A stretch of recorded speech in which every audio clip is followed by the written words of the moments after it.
Yeah, first I want to just congratulate Rick and his staff on a great season. The entire Pacer organization, all their players, they played a terrific series. They've had a great season, so congratulations to them.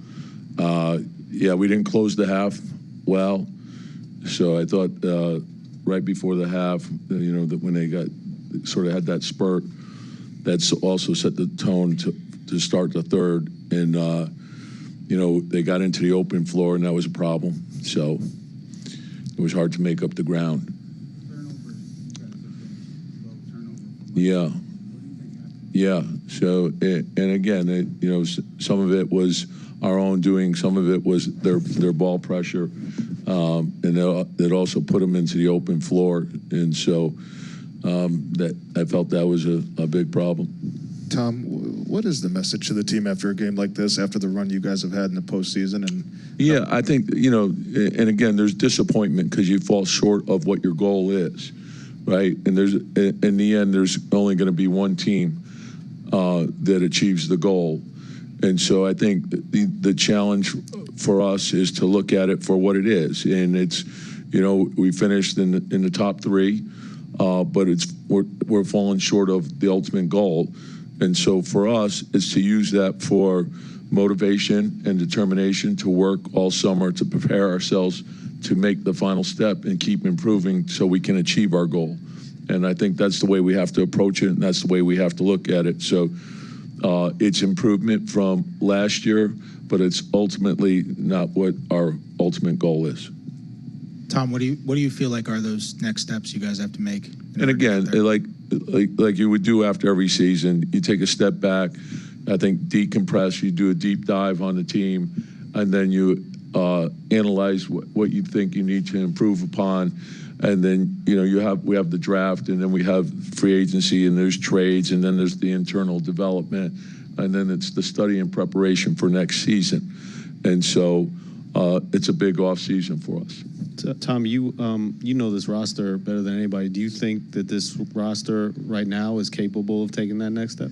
Yeah, and again, like when you look at a season, and I'm proud of what these guys did, because there was a lot that we had to get through, and I thought we handled that part well. I thought, Mitch being out for a good chunk of the season, we got that, prognosis late.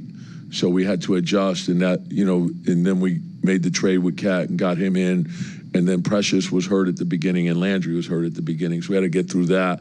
Then we also had to handle Jalen going out at the end of the season, so there were a lot of moving parts, but they kept fighting and moving forward, and I've got great respect for that. And then to play the way we did in the playoffs. And we have to understand, oftentimes the playoffs are hard fought, and these games can go either way, and oftentimes they're one possession games. So that's why there's the importance of fighting to win every possession, to do all you can each and every day to prepare yourself for these situations. And again, so the disappointment of falling short of the ultimate goal, but also proud of what we were able to accomplish because we still had to win games with guys being out. Okay, Tom, Siakam obviously winds up with the finals MVP. Seemed like it was a real difficulty getting a hold of him all series. What kind of challenges did he pose as you guys went through the series? He's a very gifted player. He played a terrific series. And I think the versatility, like his ability to run the floor, his ability to play in the paint, his ability to face the basket, to put it on the floor, he's a tough cover. And sometimes, you can play him well, and he's still, because of his size and his release, he can still get the shot up, and it's always a good shot. So, hats off to him, and he had a big-time series. Tom, I know you, a couple times throughout this run, you've made the point to say this is why you guys kind of browbeat the idea of the minutes and pulling guys and when you pull guys, but the game isn't over till it's over. With a series that was ultimately this competitive to where it could have gone to a Game 7, does the ending to Game 1 haunt you, or is it something that it's just another game you just kind of had to reset? How do you feel about the series as a whole? Well, the series, and again, so you will go through the whole season and each series and each game, and that's what I said. Like oftentimes, these things come down to 1 or 2 possessions. And so that's why everything does matter. How you practice matters, how you work on your free throws matter, how do you concentrate on a scouting report matters, how you concentrate in a film session matters, because you've seen it throughout the playoffs, and not just us, but with every team. There's big swings in games, and sometimes it does come down to a missed free throw or something like that that determines the outcome of a game. And so the concentration is important. Building the right habits are important. And to always have the belief, a big part of mental toughness is always to have the belief that you can do something better. Even if you're doing something well, but also have the belief that you can do it better.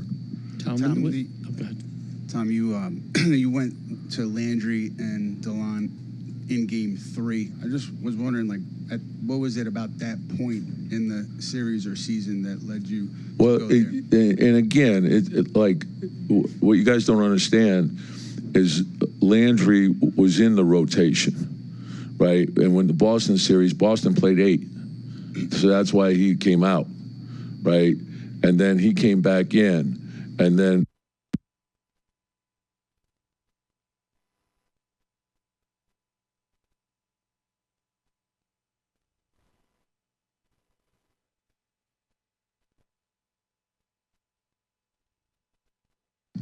and so that's basically what we did. But the only guy that was really at it, but when we played in Detroit, Landry was in the rotation. Tom, when some of the moves were made over the summer, they talked about, there was some front office stuff about the ages and contracts matching up. Do you see this? Can you step back now and see that this is year 1 of something and a first step? Yeah, and again, you look at your team, and I think you analyze what the strengths and weaknesses of the team are, and then you're always thinking about improvement. Okay, how do we improve what we have? And I think you always start with the internal improvement, right? And then, of course, you have the order of the draft, free agency, and of course, all the trade possibilities. So Leon and his staff, they're always, there's a lot of talk that always goes on, and they analyze whether something makes sense and can improve our team, but we're not just going to do something to do something. It has to make sense, and we have to feel that it does improve the team. Tom, your defensive shortcomings in this series, was that just them? Was that maybe you didn't have the personnel to deal with them? No, and again, it's like in everything, they're an offensive team. There were stretches where we played very good defense and stretches where we didn't. And again, I think once you dig into it and you look at, was it our defense or was it the turnovers? And so I think probably a combination of both. And we'll continue to look at things to make improvements.